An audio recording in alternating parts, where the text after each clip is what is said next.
2.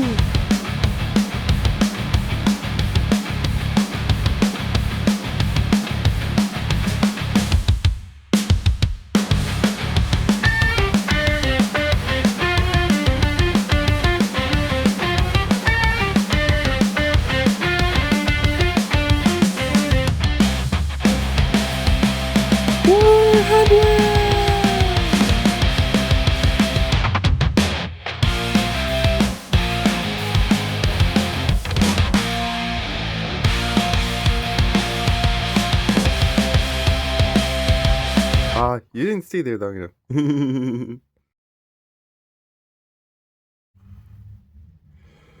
Good morning, Magic Players and card collectors of all kinds.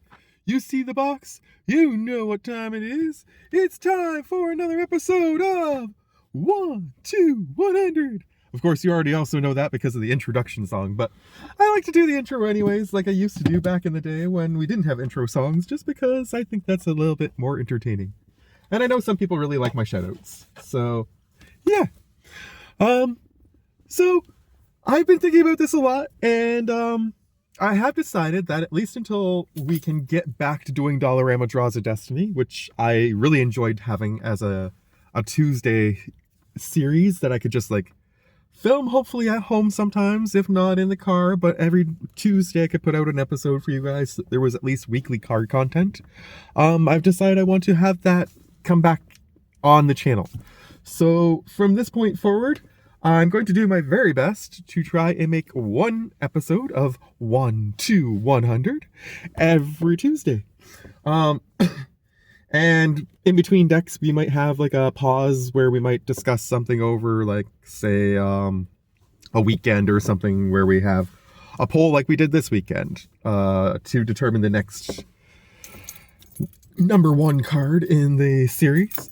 But yeah, we're starting the new chapter and the new deck. And today's the day that we discuss the 1 and some lands, as we do with the introduction of each deck. So, I have for you today the 1 that decided what we were going to do with this deck, and that one is the land Maze's End. I decided that I wanted to do this one first. If you didn't see the short that I put out the other day, basically I am doing Maze's End. I'm doing this deck first, and then the winter deck that I had also put up as an option, which tied with this for the most selected options. That deck I'm going to do second, and I'm planning to do that basically more closer to the summer. So it's kind of like when we're all in the heat of the summer, we're going to focus on the winter deck, and hopefully it'll like help us chill out a little bit. You know what I mean? Anywho, the one that I have for you here, Maze's End, is a land that enters tapped. It taps for colorless, and if you pay 3, you can return this land to its owner's hand. Then you search your library for a gate card, put it onto the battlefield, then shuffle. And if you control 10 or more gate cards with different names, you automatically win the game. Now, I don't think this has to go back onto the field for you to win the game. So basically, if you search using this at when you have 9 guild gates, you basically automatically win, assuming the search gets through. Now, this is going to be, as I had mentioned before when I presented this idea, a very memey kind of deck. This deck is definitely going to probably be a bracket 1. I'm not expecting this deck to have a lot of chances per se of winning. It's going to be more of just a fun deck to play. But my goal with this deck is essentially, of course, to win using this win con. Hence why we're picking this as the 1.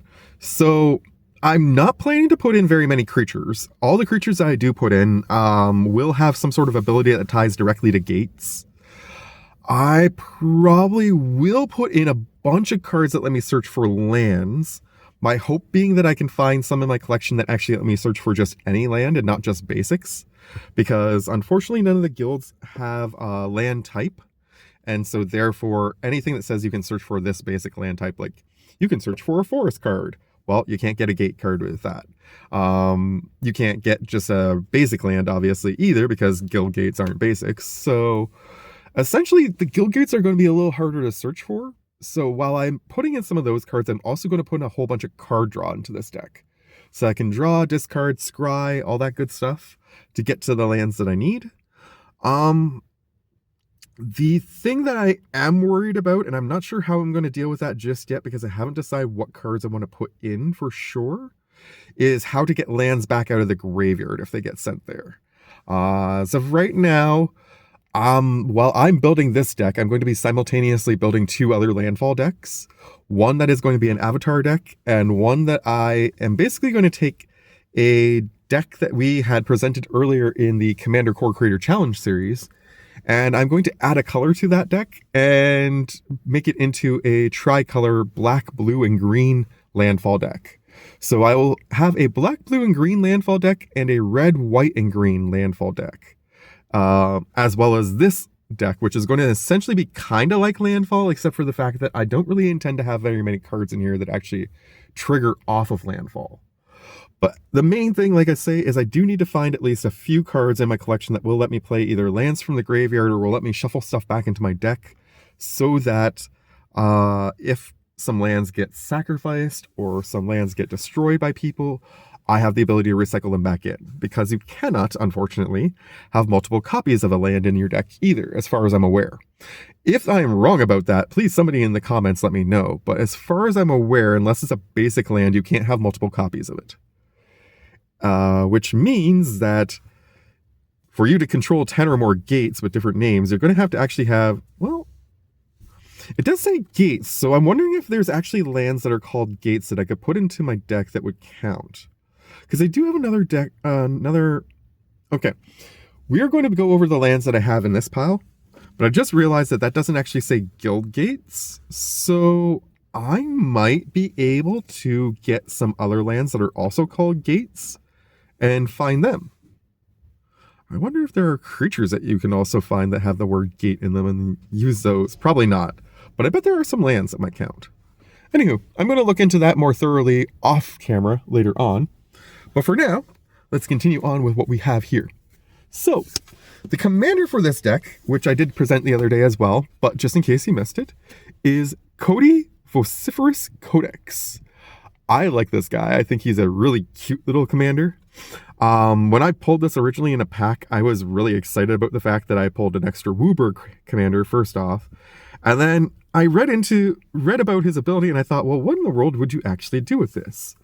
So, for 3, you get a 1/4 that says you can't cast permanent spells. So I'm not going to be able to play enchantments. I'm not going to be able to play artifacts. I'm not going to be able to play creatures, essentially, once this is out on the board. You can pay 4 anytime, tap this, add Wooburg, and then you can, when you cast your next spell this turn, you can exile cards from the top of your library until you exile an instant or sorcery card with lesser mana value. That card you get to play for free, essentially, cast for free. And then all the other cards that were exiled this way, you put back on the bottom of your library in a random order. So what I love about this is the stuff that I'm exiling is not going to stay exiled. So that's amazing, because as I play this ability, I don't want to end up losing all my guild gates, of course. So what this will allow me to do is, if I build this deck largely around, as I say, instants and sorceries that let me search for lands, let me draw cards, discard cards, etc., then I can get through my deck that much quicker and get all the 10 guild gates that I need. So that is the main goal of the deck. Like I say, I figure there might be maybe 10 creatures in this deck, 15 maximum, and there may be like 5 enchantments, 5 artifacts maximum. Like, I really don't expect there to be more than a quarter of the deck being permanents. Well, permanent spells, sorry. Let's make that clear, because there's going to be a lot of lands in this deck. Snoop is actually going to really like this deck if he happens to catch this video or tune into this series. You're going to find this deck very interesting, because this is one of the only decks that I'm going to probably ever build that actually has a full 40 lands in it. So, as I say, lands being very important, I do have a plan. So I'm just going to reorder these lands really quickly, because I forgot that I want to do that. Basically, my goal is to essentially play enough lands that I can always have access to the instants and sorceries that I need. I'm hoping to pull as many of the guild gates as I can quickly, but I do want to actually have access to mana as well, and a lot of the lands in this deck are going to enter tapped, so therefore I also want to include some non-tap lands. So we have 3 basic forests, and or 4 basic forests, sorry, and I want to note the new Capanna lands because I decided that each, at a minimum of 1 copy, each color has a new Capanna land in here. Why? I think New Capenna really fits well with the Guildgate theme to me. I know that Ravnica is more of the Guildgate's stuff, don't get me wrong, and I understand that completely, but I don't really know what the symbol for Ravnica is off the top of my head. So when I was doing this last night, I thought, you know what, I like New Capenna anyways. New Capenna has a lot of like city-like stuff too going on, so. We got the 4 forests, like I say. We got 2 mountains, 2 plains, 2 swamps, and 4 islands. Now, the reason why I'm doing 4 islands and 4 forests is because I, as I say, plan to be playing a lot of instants and sorceries that either let me draw stuff or search for lands, and therefore the majority of those cards are green and blue, so I figured rather than do 3 of each land type, it would make a lot more sense for me to include an extra forest, or an extra 2 forests, an extra 2 islands, and then that last land, instead of having 3 of each, ended up being the Maze's End land. So, that way, essentially there are 20, almost 20 basics, is the idea. 4, 6, 8, 10, or no, almost 15 basics. So there's 14 basics, plus this one, which isn't a basic, but like I say. And then, wait, did I only do 35 lands? I thought I did 40 lands. Maybe I forgot something. That's 8, 10, 14, 15. Huh. I meant to do 40 lands, but I only put in 35. So, this video is going to be kind of a weird one because I'm going to have to do an update on this either when I get home or I will have to put it into the next video. But I actually meant to include 40 lands in this deck. I really did mean to do that. So the fact that I kind of forgot just means that what I'm going to end up doing is adding in probably an extra basic to each type. And then that will leave me 5 extra. No, that will be the 5 extra that I need. Because right now it's at 35. Yeah, okay. So if I add 1 more basic to each type, then I should be good. Nice. Okay. So that's what I'm going to do when I get home. So I'll show you those extra basics next time, but I mean, that's not going to be as big a deal as I thought it was going to be. The other types of lands that I wanted to include here before the, well, let's do the guild gates next, actually, just because I picked all the guild gate art based on 2 requirements. 1, I wanted every guild gate that I included in here to have the guild gate symbol stamped on it. And 2, I picked the ones that I thought looked just really kind of like on theme for each of those guilds per se, because some of them seemed kind of odd in terms of the artwork that I had, and other ones seemed very flavorful. So we got the Boros one, we got the Rakdos one, we got the Orzhov one, we got the Selesnya one, we got the Gruul one, we got the Izzet one, we got the Golgari one, we got the Dimir one, we got the Simic one, we got the Azorius one, and that's it. So, like I say, the goal of this deck is going to be to get all 10 of these out onto the battlefield, tapped or not, doesn't matter, using the Maze's End as our win con. So, that is the plan. And then to help us get to those guild gates, the other 10 duo lands that I included are all of the temples. I included every one of the temples because it lets me scry one. I know some people prefer the surveilling and whatever, but I was thinking, you know what? I don't want to necessarily get rid of any of my instants or sorceries either. And if I happen to get a basic, I can always put it to the bottom if I prefer to get the duos, right? So it's not the end of the world if I'm scrying. Plus, I don't have all 10 surveil lands. That's just the other fact. But I did have one copy of each of the temples. So, Temple of Malice, Malady, Silence, Plenty, Mystery, Triumph, Deceit, Epiphany, Enlightenment, and Abandon. I really like the Temple of Abandon one. It's an older version of the card, and I really like the artwork on that one. I think it's my favorite card in this deck so far, actually, to be honest. So, like I say, when I get home, because I was really tired when I was doing this last night, I will go home and I will add one more basic to each of the types, so that there will be 5 forests, 5 islands, and 3 of each of the other kinds.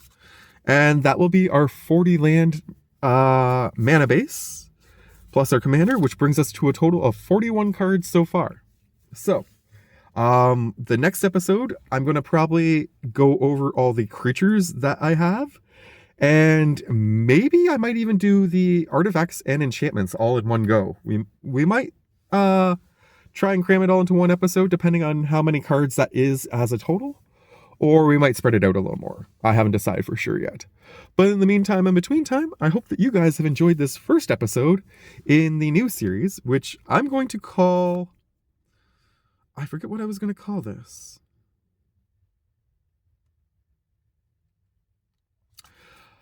I will add the title here, and I'm going to make a note to myself to remember to add the title here of the series, flashy colors and all that stuff for you guys. And then that way, next time I won't forget it.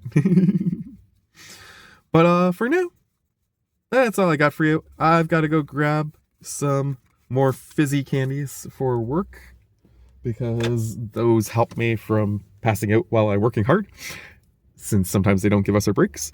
And then I'm going to head home and snuggle my pug. So, much love to you all from Kaiba the Pug at home, and myself to you in the car. Take care. Thank you for watching, and I hope you have a great Tuesday. Love you. Bye.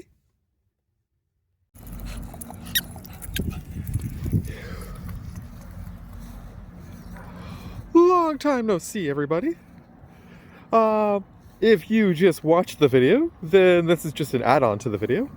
And if you haven't seen the latest episode of 1 to 100, please go check that out. It will be linked or attached to this short, depending on whether you're watching this on YouTube or TikTok. Today, we broke down the new deck that I am building, which is my Every Guild Has Its Gate deck. I forgot the name during the filming, but I've figured it out now. And I'm filming this to let you know what lands I decided to add in. I gave it some more thought, and instead of adding 5 new basics in, like I originally planned, I'm going to add in 1 island, 1 swamp, and 1 plains, so that those totals are all at 3, while the forests and island will remain at 4. Did I say island twice? I meant mountain if I said island twice. Mountain, plains, and swamp. Oh no! Oh, I hope that went through and out with the other side. Oh good. Okay. I didn't think that would go through the fence. Anyways, instead of adding the island and the forest that I was going to add in, I'm going to add in a Terramorphic Expanse and a Evolving Wilds, because both those cards will allow me to get through the deck a little bit faster and filter for a specific color if I'm struggling to pull that one. I just think that that's a better option. Plus, like I say, we want to get through the deck as quickly as possible. That's why we're going to be having so many draw spells and so many things that will let us scry and fetch lands, what have you, in that deck. Also, quick note, I will put it up here above Kaiba, that as I was checking to see what the name of that new deck is going to be, because I forgot it during my video, I checked the poll, and apparently there's been a lot of voting since I announced the winner the other day. And now the most dominant option is actually the house or mansion full of rooms. I haven't decided exactly how I'm going to rephrase that, but I'm going to come up with a good name for that deck. So what I'm going to do, because it's been voted for so overwhelmingly now, is I'm going to do the Gates deck first, because I've started it. Then I'm going to do the Rooms deck. And then I'm going to finish with the winter deck before I put out any new options. So we're going to do those 3 in order. And that's the update that I have for you. I hope that you guys have enjoyed watching Kaiba, and I hope that you guys have a great day. Much love. Bye!